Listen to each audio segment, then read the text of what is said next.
By now you've heard the familiar story. Football has a concussion problem. The head as a weapon on every single play of every single game, of every single practice. Today's football helmets are effective at doing what they were invented to do: prevent skull fractures and brain bleeds. But they don't do much to decrease the force placed on a player's brain in a collision. Have you yourself ever had a concussion? Yes, ma'am. Multiple concussions. There's some that are just little stingers that you can feel a slight headache and then it goes away. There's some that I've had that you don't recognize where you are. The product that we have now, it's the same product we've had for the entirety of our careers and childhood growing up. So there's not really much available in terms of the innovation for safety. Really, there's not much you can be concerned about because of the fact it's either you play or you don't play.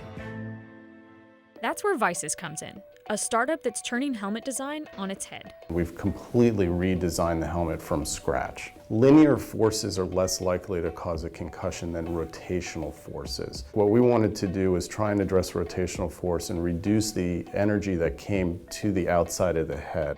Current helmets on the market have 2 layers, a hard outer shell and an inner liner of foam padding.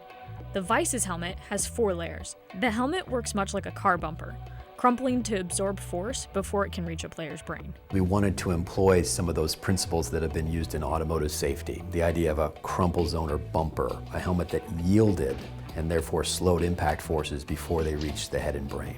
It's not as soft as you might think because it has to withstand the impact forces that you see on the football field on Sunday. Why columns? And the columns are able to buckle when there's force applied, but they can also move what we call omnidirectionally. So if you get one of these side impacts or shearing type impacts, the columns can actually move back and forth.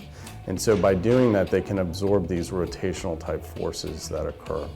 VICIS won $500,000 as part of the NFL's Head Health Challenge with General Electric and Under Armour. And the company has a roster of current and former players supporting its efforts. Why invest? Why not just say, I'll wear the helmet? You gotta put your money where your mouth is, right? We're dealing with something right now that is threatening the future of our sport. And the only way that we can attack that and solve the issue is by making innovative technology available for the athletes that are playing the game. VICIS is careful to say that no helmet, including its own, can prevent concussions.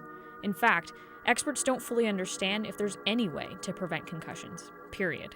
The best treatment for concussion is prevention. Linemen in football who have subconcussive blows, they get hit on every play. Is it possible that their brains are being injured, not big injuries once, but multiple injuries every play? Now, will improved technology partially prevent? One can only hope so, but that's necessary but not sufficient. How do we know that your helmet will actually be effective? Currently, helmets are assessed based on their ability to reduce impact forces. Our job is to create a helmet that mitigates those impact forces more effectively than others.